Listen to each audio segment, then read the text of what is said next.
நாடாளுமன்ற உறுப்பினர்கள் குழுவை திருப்பரங்குன்றத்திற்கு அனுப்பி வைத்து ஆய்வு செய்ய வேண்டும் என பாஜக தலைமைக்கும் நயினார் நாகேந்திரனுக்கும் இந்து மக்கள் கட்சி தலைவர் அர்ஜுன் சம்பத் வேண்டுகோள் விடுத்துள்ளார்.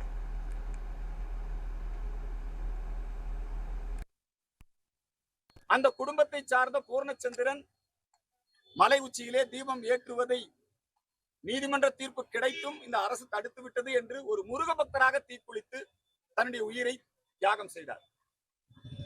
திமுக இருந்து ஒரு இரங்கல் அறிக்கை இல்ல, அஞ்சலி தெரிவிக்கல. 1 கோடி இந்துக்கள் திமுக இருக்கிறாங்க, நாங்க தான் முருக பக்தருங்கிறாங்க.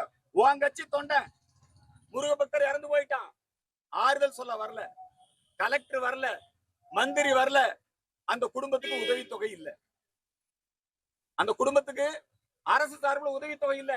கள்ளச்சாராயம் குடிச்சு செத்தா உதவித்தொகை, நீட் தேர்வுல தோல்வி அடைஞ்சா உதவித்தொகை, கரூர் நெரிசல்ல செத்து போனா உதவித்தொகை. ஆனா பூர்ணச்சந்திரன் என்கின்ற திமுக குடும்பத்தை சார்ந்தவன் முருகனுக்காக இறந்து போனா துக்கம் கூட விசாரிக்க மாட்டேங்கிறான். அன்னைக்கு பேச்சுவார்த்தை நடத்தும் போது காவல்துறை அவங்க என்ன சொன்னாங்க தெரியுமா? நாங்க உங்களுக்கு நிவாரணம் கொடுக்கறதுக்கு அரசாங்கத்துக்கிட்ட ஏற்பாடு பண்றோம். நாங்க இன்னை வரைக்கும் என்ன நடவடிக்கை எடுத்திருக்காங்க? அந்த குடும்பத்துக்கு நிவாரணம் வழங்கப்படவில்லை. பூர்ணச்சந்திரன் குடும்பத்திற்கு அரசு வேலை வழங்க வேண்டும், பூர்ணச்சந்திரன் குடும்பத்திற்கு நிவாரணம் வழங்க வேண்டும் என்கிற கோரிக்கையை இந்த நேரத்திலே நாங்கள் மீண்டும் வலியுறுத்துகிறோம்.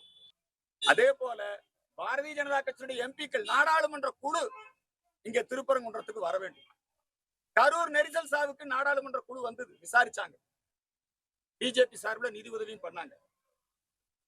நம்முடைய நயினார் நாகேந்திரன் அவர்களும் பாரதிய ஜனதா கட்சியுடைய நாடாளுமன்ற உறுப்பினர்களும், ஏன்னா இந்தி கூட்டணி திமுக கம்யூனிஸ்ட் நாடாளுமன்ற உறுப்பினர் எல்லாம் போய் தீமை ஏத்தலான்னு தீர்ப்பு கொடுத்த நீதிபதியை டிஸ்மிஸ் பண்ணணும்னு இம்பீச்மெண்ட் கையெழுத்து போடலாம். அப்ப பிஜேபி எம்பிக்கள் ஒரு குழுவாக இங்கே வந்து பூர்ணச்சந்திரன் குடும்பத்தை சந்திக்க வேண்டும், இந்த பகுதியிலே ஆய்வு மேற்கொள்ள வேண்டும்.